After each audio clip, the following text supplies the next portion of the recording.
Un sapiens vaut un sapiens, ni plus ni moins.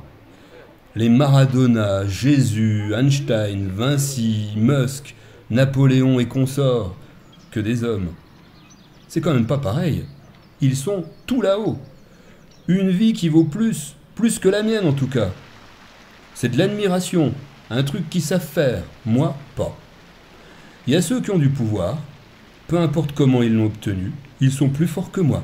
Ils me fascinent, je l'avoue. Aujourd'hui, un critère de supériorité est l'argent. Beaucoup d'argent. Là aussi, peu importe son origine, respect, envie, peur pour ces sapiens rares. Ce qui fait qu'ils sont très riches. L'argent s'entend bien avec le pouvoir. Il faut qu'il y ait au moins un de ces critères pour que j'envisage que ce sapiens ait plus de valeur que moi. Il y en a certainement plein d'autres qui ne me viennent pas à l'esprit au moment où je marche. Le temps est une donnée influente. Certains sapiens sont reconnus supérieurs bien après leur mort.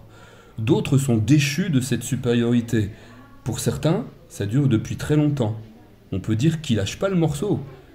Il y a les comètes, on les voit passer, éblouissantes. Hop, oublié aussitôt. Au bout du compte, le temps écrabouille tout. Personne ne se souvient d'un sapiens supérieur vieux de 10 000 ans, bien qu'il ait côtoyé les dieux de son époque et couru le 100 mètres en 7 secondes. On fonctionne comme ça.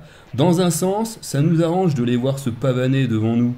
On est voyeurs, on les admire, mais on en dit du mal, c'est ça qui est bien. On peut trouver ça injuste aussi. Ils ne méritent pas cette adoration. On a les dieux qu'on peut. Toujours l'ambivalence de nos affects. On peut les faire et les défaire, ces êtres supérieurs. Nous, les sans importance, la masse. Eh oui, on est nombreux. Enfin, ça marche beaucoup avec l'émotion, ces perceptions. Toujours est-il que ça a fait son bonhomme de chemin dans la tête de Sapiens, cette émergence possible d'une caste de sapiens supérieurs. Ceux qui sont dans cette position dite supérieure sont très motivés pour valider ce concept. Bah oui, ce sont des sapiens. D'autres aimeraient bien intégrer cette sphère. La plupart des sapiens se résignent à rester sur le barreau de l'échelle qu'on leur a assigné. C'est déjà suffisamment de boulot pour rester dessus.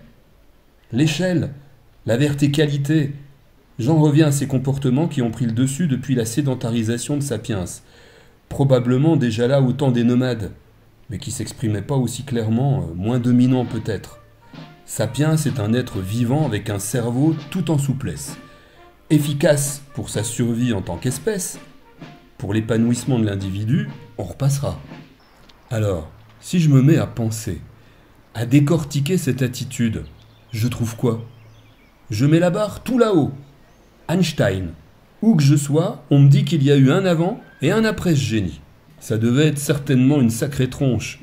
Mais il n'est pas arrivé de Krypton avec sa cape rouge et son Mulburn. Non, c'est pas lui. Il a eu des parents, des amis, des professeurs, des collègues de travail, des financeurs, même une femme qui n'a pas donné sa part au chien dans ses découvertes au savant hirsute. Il y a même eu des sapiens avant lui qui cogitaient à tout ça.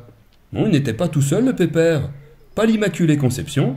Tiens, pire, et s'il avait eu un accident de vélo tout gosse là-bas à Ulm? Crâne fracassé, rideau l'Albert.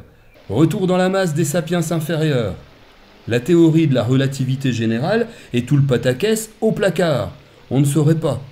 Je suis prêt à miser un billet qu'un autre sapiens, chauve celui-là, noir peut-être, une femme, oulala, nous l'aurait pondu sa théorie, et bien plus peut-être. Einstein naît et vit dans un monde où les sciences explosent. On découvre tous les jours de nouveaux trucs.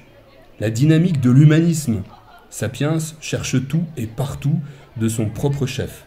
Puisque Dieu n'existe pas, il faut tout faire tout seul pour la trouver, cette maudite réponse.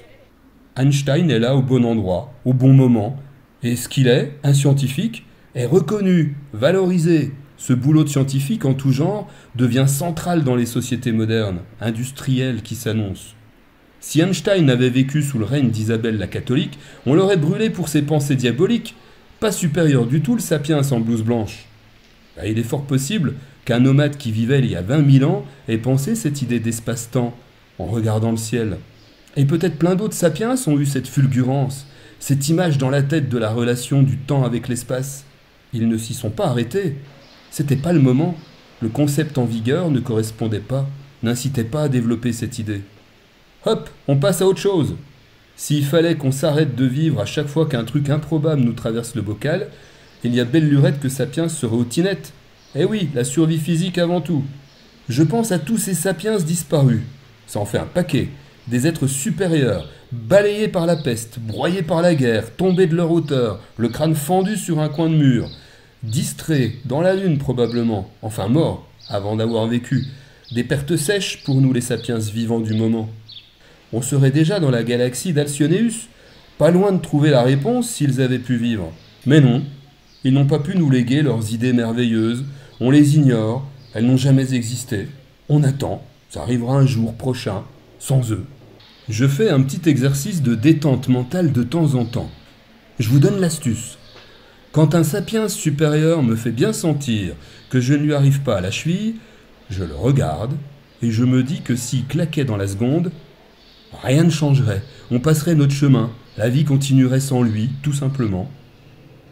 Quand tu penses à ça, en le regardant, le demi-dieu, il voit dans tes yeux qu'il y a un truc qui cloche. Il est moins sûr de lui. Il redescend de l'endroit où on l'a mis. Bon, s'il est vraiment dans la catégorie des sapiens ultra supérieurs, t'es obligé de lui dire clairement. Soit il a son œil qui part dans le coin avec un petit filet de bave qui tombe sur son costard, soit il a les yeux qui se mouillent. Soit ça lui échappe et il se retourne, enfin il t'embête plus. Il redevient un sapiens pour un moment au moins. Ouais, soyez-en sûrs, si tous les sapiens supérieurs du monde entier tombèrent raides morts, là, tout de suite, il se passerait pas grand-chose. Ça ferait le buzz pendant 2 jours, et puis on poursuivrait nos vies, comme s'ils avaient jamais vraiment existé. On reprendrait là où on s'est arrêté, à faire du pain, la vaisselle, boire un coup, draguer la voisine, à penser à ce qu'on fout là, à marcher. Ça nous fait du mal de les fabriquer, ces sapiens supérieurs, à nous et à eux.